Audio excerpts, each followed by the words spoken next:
मुझको पहचान लो मैं हूं ना। আবারও ডন হয়ে ফিরছেন শাহরুখ খান, তবে সেটা ফারহান আখতারের ডন 3 সিনেমাতে নয়। এবার শাহরুখ মেগা বাজেটের সিনেমায় চমক দিতে চলেছেন ডনের ভূমিকায়। পরিসর, পরিচালক আলাদা। অনেকদিন ধরে মেয়ে সুহানা খানের সঙ্গে শাহরুখের পর্দা ভাগ করার কথা শোনা যাচ্ছিল, আর তা হতে যাচ্ছে সুজয় ঘোষ পরিচালনায় কিং সিনেমার মধ্য দিয়ে।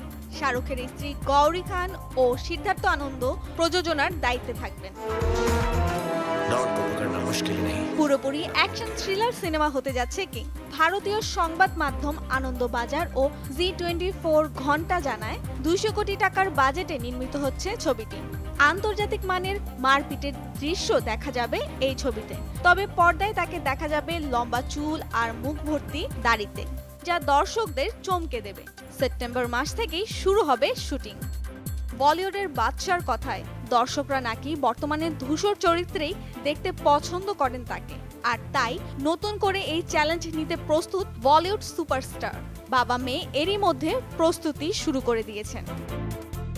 হাসমি জাহান, প্রথম আলো।